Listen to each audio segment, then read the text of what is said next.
আসসালামু আলাইকুম। বাংলাদেশ জামাতে ইসলামী আজকের মূল ভিডিওটা মূলত তাদেরকে নিয়ে যারা পূর্ব পাকিস্তান থেকে বাংলাদেশ হোক সেটা চায়নি। মূলত তারা এই দেশে যে স্বাধীনতা পরবর্তী সময় সেই দেশে বসবাসের অযোগ্য। তারা বাংলাদেশের একটা অপশক্তি, পাকিস্তানি অপশক্তি। তাদের এই দেশে রাজনীতি তো পরের কথা, ওই নামে এবং ওই ব্যক্তিরা এই দেশের নাগরিকত্ব পাওয়ার তাদের আমি মনে করি মরণোত্তর নাগরিকত্ব বাতিল করা উচিত, কারণ তারা এই দেশে স্বাধীনতা চায়নি। এখন আপনি হয়তো আজকে আমার এই কথা শোনার পরে মনে করবেন যে আমি এতদিন আমি তো নিজেই বলতাম, হ্যাঁ আমি বলতাম, আমি তো আমার তো সময় জন্ম হয়নি, আমার জন্ম হইলে আমি দুই পাকিস্তানকে এক রাখতেই চাইতাম, যদি না পারতাম আমি ওই পাকিস্তানে পশ্চিম পাকিস্তানে চলে যেতাম। আপনি পশ্চিম পাকিস্তানের পক্ষ হয়ে যুদ্ধ করলেন, পূর্ব পাকিস্তান স্বাধীন হয়ে গেল, আপনি আবার পূর্ব পাকিস্তানে থাকার জন্য আপনার এত খায়েশ কেন? আবার পূর্ব পাকিস্তানে আপনি রাজনীতি করবেন, সেই দলই রাজনীতি করবেন, এত ঘাটতারামো কেন? আপনাদের এই ঘাটতারামোর কারণে আজকের এই বাংলাদেশে অসংখ্য মানুষ গুম হয়, খুন হয়, ধর্ষিত হয়, ধর্ম পালনের সমস্যা হয়, ইসলাম পালনের সমস্যা হয়, এই দেশের দাড়ি টুপি রাখতে সমস্যা হয়। কিভাবে খুব মনোযোগ দিয়ে শুনেন, কথা টুইস্ট করা যাবে না আর উল্টাপাল্টা বোঝাও যাবে না, যেটা বলছে সেটা বুঝতে হবে। জামায়াতে ইসলামী এই 71 সালে যে অবস্থান ছিল, আমি তাদের সেই অবস্থানকে সমর্থন করি, আগেও করি, এখনো করি, সারা জীবনই করব। কারণ দুই পাকিস্তানকে ভাঙার কারণে ভারত আজকে এই বাংলাদেশের উপরে এই ধরনের নির্যাতন এগুলো করার সুযোগ পেয়েছে। সে পর্যন্ত 71-এর 16 ডিসেম্বর ফুল স্টপ, শেষ। আপনি এসে তারপরে শুরু করলেন রাজনীতি করার সুযোগ দেওয়া হইল, দেওয়ার পরে আপনি 91 সালে খালেদা জিয়াকে সমর্থন দিলেন, সরকার গঠন হইল। 91 থেকে খালেদা জিয়া 96 পর্যন্ত কি দোষ করেছিল যে আপনি 96 সালে শেখ হাসিনার পক্ষে যায়া খালেদাকে হটানোর জন্য জীবন মরণ দিয়ে যুদ্ধ করলেন? কি করেছিল খালেদা জিয়া আপনার সাথে? এই দেশের বিরুদ্ধে অবস্থান নিয়েছিল। বিএনপি দুর্নীতি করেছিল, দুর্নীতি আজকে করে নাকি, কালকে করবে নাকি, এই বিএনপি আবার আসলে আবার করবে। আওয়ামী লীগ কি করেছে গত 15 বছরে দেখেন না চোখে? কেউ কেউ বলে থাকে ওই মেট্রো রেলে ওঠে নাকি দুইটা শব্দ তাদের খুব ইয়ে লাগে, যে মুনাফিকের জাতি নাকি যেন বলে, বেইমানের জাত, এটা মনে হয়। আরে তোর বাপের টাকা দিয়ে এই ইয়ে বানিয়ে দিয়ে গেছিস, তোরা যেই টাকা দিয়ে মেট্রো রেল বানিয়েছিস, এরকম টাকা দিয়ে মেট্রো রেল এরকম পুরো ঢাকা শহর ছেয়ে ফেলা যায়। 3 পদ্মা সেতুর টাকায় 1 পদ্মা সেতু বানাইছিস। তোদের মেট্রো রেল আর পদ্মা সেতু উঠলে মনে হওয়ার কথা ওই টাকাগুলো নিয়ে গেছিস, ওই টাকাগুলো ফেরত দেওয়ার কথা মনে হওয়া দরকার। বেইমানের জাত মানে, তোর বাপের টাকা দিয়ে করছিস না। তো এই দেশে যারা ওই সময় রাজনীতি করেছে, বিএনপি বলেন, আওয়ামী লীগ বলেন, সবাই দুর্নীতি করেছে। তো আপনি 91 থেকে 96-তে আপনি জানেন না শেখ হাসিনাকে বাংলাদেশে ইন্ডিয়া পাঠিয়েছে কেন? 91-তেই তো ইন্ডিয়া তাকে বসাতে চেয়েছিল, পারে নাই, 96-তে বসাবে।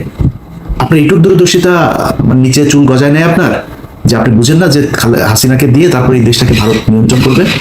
হাসিনার পক্ষ যা করলেন, 2 দিন পরে আবার ভাতার পাল্টাইলেন, ওই ভাতার আর ভালো লাগে না, ভাতার পাল্টায় আবার ফের খালেদা জিয়ার কাছে আসলেন, এসে তারপরে পায়েটায় ধরে তারপরে জোট করলেন, করে আবার ক্ষমতায় বসলেন। ক্ষমতায় বসার পরে এরপরে দেশ চালাইলেন। দেশ চালানোর সময় যা যা হয়েছে, যেভাবে চলেছে, সেখানে তো আপনার বুঝার আমার মনে হয় না যে কোনো সমস্যা হয়েছে যে খালেদা জিয়া কি চায়, খালেদা জিয়া কি আসলে ভারতের লোক না কিসের লোক। যদি সমস্যা হতো ওই সময় চলে আসতেন, সরেন নাই তো, তাদের সাথেই ছিলেন। আসলো 2024, মাঝখানের পুরোটার সময় বাদ দিলেন বিরোধী দলে। 24 আসার পরে আগস্টে হাসিনারে সরাইলেন, সরানোর পরপর বিএনপি আবার খারাপ হয়ে গেল। কারণ কি? বিএনপি তারেক রহমান ইন্ডিয়ার কাছে বিক্রি হয়ে গিয়েছে। বিএনপির চোর মানে যদি ধরা যায় 80%ই চোর, মানে এটা করা দেশের মানুষই ভাই 90%, 99% চোর আমার দেশের, ইনক্লুডিং মি, আমি আমার বাদ দিলাম না। 99% চোর এই দেশে, হয়তো 2-1% ভালো থাকতে পারে। তো বিএনপি চুরি করেছে, এটা বাদ। আওয়ামী লীগ এই ইন্ডিয়ার সাথে কিছু করেছিল নাকি? খালেদা জিয়া তারেক রহমান বিক্রি হয়ে গিয়েছিল, 5 তারিখে বিক্রি হয়েছিল। তো 5 তারিখের পরে বিএনপি খারাপ হয়ে গেল কেন হঠাৎ আপনার কাছে? বাল গজায় নাই যে এই আপনি যদি বিএনপির সাথে দ্বন্দ্ব করেন তাহলে ইন্ডিয়া আবার এখানে ঢুকবে।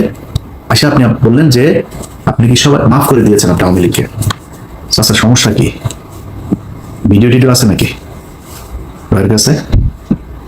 টাকা পয়সা লেনদেনের কোনো কিছু আছে? সমস্যাটা কোথায়? আপনি এসে বললেন মাফ করে দিলাম, আপনার কথা হওয়ার কথা না। আরে ভাই, গত 15 বছর এই দেশটা ইন্ডিয়ার কাছে বিক্রি করে দিয়েছিল। আপনি সেই দেশের স্বাধীন হবার পরে আপনি তাদেরকে মাফ করে দিয়ে তারপরে তাদেরকে নিয়ে থাকতে চান, কারণ কি? সমস্যাটা কি? এটা তো বলা দরকার মানুষের কাছে যে কোন কারণে, কি স্বার্থ দেখে বা কোন যুক্তিতে আপনি তাদেরকে মাফ করে দিচ্ছেন এত তাড়াতাড়ি। বিএনপি শুরু করলো, জামাত টানছে, আমাদের উদ্যানে সবাই টানা দরকার, টানাটানি আওয়ামী লীগের কে কত নিতে পারে, এদের কাছে সবচেয়ে প্রিয় মানুষ হয়ে গেল আওয়ামী লীগ। 5 আগস্টের পর থেকে আজ পর্যন্ত বলেন, এই দেশে নিজের নিয়ে যদি আমি কথা বলতে চাই তাহলে মনে হবে আমি বোধহয় নিজের মানে বলতেও লজ্জা লাগে। আমি পিনাকি আর কনক সারোয়ার 2-4 জন আরো আছেন, এদের বাইরে আর কারোর তো আমি দেখি না যারা কিনা ইন্ডিয়ার ব্যাপারে একদম জিরো টলারেন্স নিয়ে তারপরে কোনো কথা বলছে বা কোনো কাজ করছে, কাউরে দেখি না। তো আপনি এদের কাছে নির্যাতিত হইলেন, এতটা দিন ধরে নির্যাতিত হইলেন, এদের ব্যাপারে আপনার কোনো সমস্যা নেই, কোনো অভিযোগ নাই। আমরা ফাইন্ড আউট করে দিলাম যে এই ব্যক্তি এই প্রতিষ্ঠানগুলো ইন্ডিয়ার ওয়ার করেছে, পক্ষে কাজ করেছে। আপনিও তাদেরকে নিয়ে বসায়, স্টেজে বসায় তারপরে বক্তব্য শোনাবেন। পিছনে দেখি ওই যে শফিকুল ইসলাম মাসুদ চোখ বন্ধ করে মনে হয় বিশাল ধ্যানে আছে, মানে ওর বাপ ওই সন্তোষ শর্মা বক্তব্য দেয়, ওর বাপের বক্তব্য শোনা মধুর, মানে স্টেজে দাঁড়ায় রয়েছে পিছনে বডিগার্ডের মতো, সোহরাওয়ার্দী বডিগার্ড শেখ মুজিবের মতো ওইভাবে দাঁড়ায় আছে। এটা এই জন্য এই 15 বছর এই জন্য মানুষ জীবন দিয়েছে। আপনার এই প্রোগ্রামটা যারা অর্গানাইজ করেছেন তাদেরকে, সেই জামাতের নেতা যারা সন্তোষ শর্মাকে দাওয়াত দিয়েছেন, সে ব্যক্তিগুলোকে একটু বলি যে মনে করেন আপনারা অলমোস্ট সবাই জেলে গিয়েছেন, আমি যতটুকু জানি। জেলে যাওয়ার পরে আপনার স্ত্রী বা মেয়েকে পুলিশ আপনাকে ক্রস ফায়ার দিবে এটা মনে করে তারপরে ধর্ষণ করেছে, ধর্ষণ করে বাচ্চাও দিয়ে দিয়েছে। অবশ্যই তো করাইতে পারে না লজ্জার সঙ্গে। আপনাদের ঘরে যদি এরকম একটা বাচ্চা টাচ্চা যদি থাকে, মনে করেন থাকে, কেমন লাগবে? আসছে কিনা ওইটাও তো আল্লাহই জানে। থাকতে পারে না? কেন বললাম জানেন কথাটা? আলেপের কথা মনে আছে? আমার এই চ্যানেলে একটু পিছনে যায় ভিডিওগুলো দেখেন। এই পুলিশ অফিসার এক ব্যক্তিকে ধরে তার স্ত্রীকে তার স্বামীর ক্রসফায়ারের ভয় দেখিয়ে রোজা ভাঙিয়ে রোজার মাসে তারপরে ধর্ষণ করেছে। দেখেছেন আমার এই চ্যানেলের ভিডিওটা? এরকম 16 জন আমাদের বাংলা এডিশন অফিসে গিয়েছিল। তো বাংলা এডিশনের কাছে যারা গিয়েছে ওরা তথ্য দিতে চায়, নাম টাম বলার পারমিশন দিচ্ছেন। আমরা নাম টাম কিছু যদি না বলি, কোনো পুলিশের নাম বলতে দেবেন না, ওরা লজ্জায় বলতে চায় না। তো এখন ওই ব্যক্তি শুধু আমাদের কাছে বক্তব্য দিয়েছিল কারণ ওর স্ত্রী মারা গিয়েছে। এইগুলো নিয়ে দ্বন্দ্ব, সাংসারিক দ্বন্দ্ব, তারপরে গর্ভবতী ছিল, এইসব সমস্যা মিলে হঠাৎ করে মারা গিয়েছে। স্বামী স্ত্রীর মধ্যে এটা নিয়ে খুব খারাপ পরিস্থিতি চলছিল, মারা গিয়েছে। সে লোকের কথা শোনেন নাই? ওই লোকের স্ত্রীকে এইভাবে জোর করে ধর্ষণ করেছে। আমরা তো জানি না আরো কত মানুষের স্ত্রীকে এইভাবে ধর্ষণ করেছে যারা আমাদের কাছ পর্যন্ত পৌঁছাইতে পারেনি। আপনি মাফ করে দেওয়ার কে? তাদের কাছে জিজ্ঞেস করেছেন? ভারত গেল 15 বছরে যা করেছে সেটার শাস্তি হতে হবে, শুধু শাস্তি না, সারা জীবনের জন্য তাদেরকে নিষিদ্ধ করতে হবে। আপনি 2 দিনের মাথায় মাফ করে দেন। খিলগাঁয়ের জনির কথা মনে আছে? বুকে গুলি কয়টা, 19 গুলি নিয়ে তারপরে মরতে হয়েছিল, ছোট বাচ্চা। তবে বাচ্চার কাছে গিয়ে জিজ্ঞেস করেছেন যে ওর বাপের এই হত্যাকাণ্ডকে সে মাফ করেছে কিনা? সারা দেশে সেই 5ই মে থেকে শুরু করে বিভিন্ন সময় এই দেশে গণহত্যা চালিয়েছে। ঠিক যখন আপনি কথাটা বলছিলেন তার 1 মাস আগে, 15 দিন আগে একটা গণহত্যা চালিয়েছে। আপনি তাদেরকে মাফ করে দিচ্ছেন এত তাড়াতাড়ি।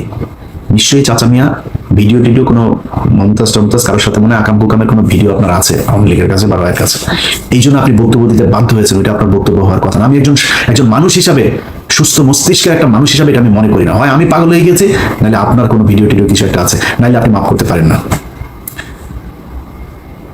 আপনাদের অনেকের খারাপ লাগতে পারে ভাই, এই দেশের এই জামাত ইসলামের কারণে। আমি সরাসরি বলি, ধরেন আমি কয়েকদিন আগে ওই যে বিরিয়ানি আলম সাহেব বলেছিলেন, তার সাথে আমার ওয়াশিংটনে আমরা মুশফিক ভাই কয়েকজন ছিলাম একটা প্রেস ব্রিফিং এখানে। তো আমার জিজ্ঞেস করছিল যে আপনি নির্বাচনে কারে ভোট? আমরা নির্বাচনে জামাত ইসলামের ভোট দেবো। এখনো এটা প্রকাশ্যে, মানে এটা আমি যেটা বলি আমি সবার সাথে কথা ওইভাবেই বলি, জামাত ইসলামে দেবো। যে কেন জামাত ইসলামে কেন দেবো? মানে জামাত ইসলাম বিএনপি দুইটা আমার কাছে সমান, কিন্তু যেহেতু ওরা ইসলামটাকে একটু প্রেফার করে, তো আমি এই কারণে জামাত ইসলামকে এই ভোটটা দিব। বাট আমি বিএনপিকে পছন্দ করি, এখনো বলছি। এই এক কারণে জামাত ইসলামের প্রতি মানুষের যে দুর্বলতা, এইটার কারণে বিএনপির চাইতে আপনারা অনেকেই হয়তো জামাত ইসলামের অনেকে, আমার তো মানুষ জামাত ইসলামী মনে করে, তো কালকে হয়তো মনে করছে ইলিয়াস কি সমস্যা, ইলিয়াস তো জামাতও করেনি, তাহলে আসলে করে কোন দল? এখন আমি জামাত করি না, কিন্তু বিএনপির লোকজন কিন্তু আমার জামাত বানায়। এই যে জামাত বলা হয়, এটার কারণ কি জানেন? এটার কারণ হচ্ছে ওই যে ধর্মীয় কথাবার্তা বলি, যখন অফিসে জব করতাম টিভিতে, রোজা রাখতাম, রোজা রাখাই তো আবার মাঝে মধ্যে ধরেন শুক্রবারে নামাজ টামাজ পড়ার জন্য সময় চাইতাম অফিসে, এই তো তো জঙ্গি, তো মানে শিবিরের লোক। আবার ওই হরতালের সময় শিবিরের ওই ফুটেজ যেগুলো আমি তাড়াতাড়ি পাইতাম আর কি, আমার কাছে এই তথ্য আমি সোর্স মেনটেন করতাম, মানে ওর সাথে ও এত ফুটেজ পাই কেমনে, কোথায় ভাঙচুর হয় এটাও জানে কেমনে। এটাও আরেকটা কারণ। আমি একা না, আপনি বিএনপির সাথে বলবেন যে আমি বিএনপি করি বলে এই বা মানে বিএনপির কিছু দেখি না এটা বলে আপনি পাওয়ার সুযোগ নাই। কারণ বিএনপির সাথে আপনার অনেকগুলো জায়গায় পার্থক্য আছে, যে পার্থক্যটা আপনাকে মেনটেন করতে হবে। এই পার্থক্যগুলো কি? আবরার ফাহাদ বলেছিল সে শিবির করে, আবরার ফাহাদকে হত্যা করা হয়েছে শিবির সন্দেহে, জানেন না? আমি বেতন পেয়েছি 23,000 টাকা বেতন পাই মাত্র, তখন বেতনের পুরো টাকাটা নিয়ে তারপরে যে কোনো জামাত ইসলামের কোনো একটা জায়গায় দিয়ে এসছি। এটা একটা রসিদ ছিল, সেই রসিদটা আমার ডয়ারে ছিল, 23,000 টাকার একটা রসিদ। 23,800 টাকা বেতন পাইতাম তখন, 800 রেখে দিয়েছিলাম, 23,000 টাকার রসিদটা দিয়েছিলাম। তো আমি যেহেতু ঢাকা শহরে আমার যেহেতু মানে নিজের বাবার বাড়িটাই আছে, আমি আমার যেহেতু মানে ভাড়া দিতে হয় না, আমি অফিসে অন্যদের চাইতে একটু রিল্যাক্স থাকতাম, কোনো বাজার টাজার কোনো কিছু আমার কোনো ঝামেলা ছিল না। তো আমি ওই টাকাটা দিয়েছিলাম। তো আমি ইটিভি থেকে যখন চেয়ারম্যান যখন জেলখানায় গেল, তখন আমার ড্রয়ার তো আমি কোনো জিনিসপত্র কিছু নিয়ে আসার সুযোগ পাইনি, আমি আর অফিসে যাইনি, আমার ওইখানে খুঁজে টুজে এগুলো পেয়েছিল।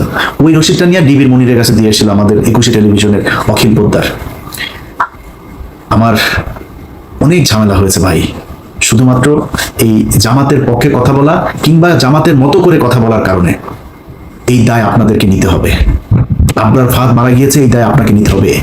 আপনি ইসলাম নিয়ে রাজনীতি করেন, এই জন্য আপনার নামে যাদেরকে ফজরের নামাজ পড়তে যাওয়ার কারণে জঙ্গি বানিয়ে শিবির ট্যাগ দিয়ে তারপরে ফাঁসি দেওয়া হয়েছে, ক্রসফায়ার দেওয়া হয়েছে, যাদের স্ত্রীদেরকে ধর্ষণ করা হয়েছে, এর সব দায় জামাত ইসলামকে নিতে হবে। এই জন্য আপনার দায় অনেক বেশি বিএনপির দায়কে।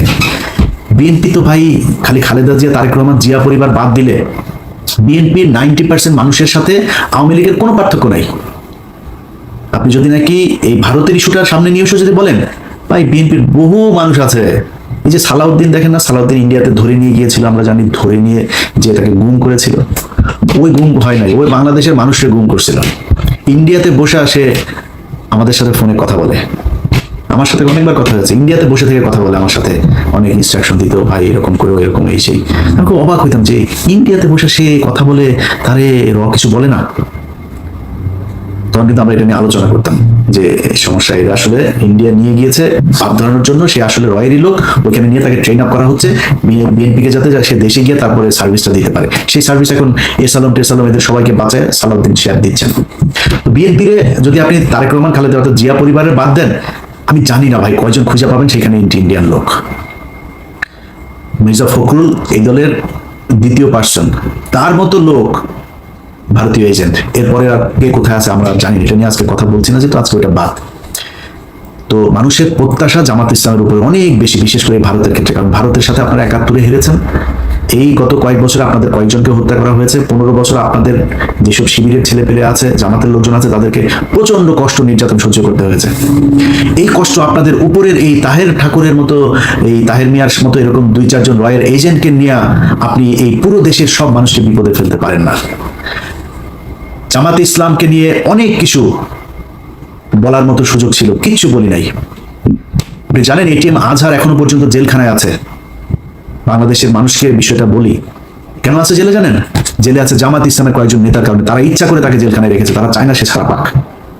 5 তারিখের পর থেকে এখনো পর্যন্ত জামাত ইসলামের অনেক নেতার বাড়িতে আওয়ামী লীগের লোকজনকে লুকিয়ে রাখা হয়েছে। শিবিরের ছেলে পেলে যায় কিছু কিছু জায়গা থেকে তুলে জোর করে তারপর জামাতের সাথে যুদ্ধ করে তাদেরকে বের করেছে। জামাত ইসলামের সাথে শিবিরের একদম খুব স্পষ্ট কিছু দ্বন্দ্ব, তারা সেই বিষয়গুলো বাইরে আসতে দেয়নি, কিন্তু সেই দ্বন্দ্বগুলো এখন প্রকাশ পাচ্ছে। জামাত ইসলাম, ইসলামী ছাত্র শিবির থেকে শুরু করে যারা এই দলের সমর্থক কর্মী যারা যেখানে আছেন, আপনারা যদি মনে করেন ভাই সন্তোষ শর্মার মতো লোককে এরকম একটা জায়গা দিয়ে জামাত ইসলাম ভালো কাজ করেছে এবং আপনারা সেটাকে সমর্থন দেবেন, আমার কোনো সমস্যা নাই। কিন্তু আজকের পর থেকে জামায়াতে ইসলামকে কোনো জায়গায় কোনোভাবে ছাড় দিয়ে ইলিয়াস হুসাইন কথা বলবে না। আপনাদের সম্মান থাকলো কি না থাকলো যায়ও না আসেও না, কারণ এই জামাত ইসলাম আর আওয়ামী লীগের মধ্যে কোনো পার্থক্য নাই। ওরা ভারতীয় চর, তোমরা পাকিস্তানি চর।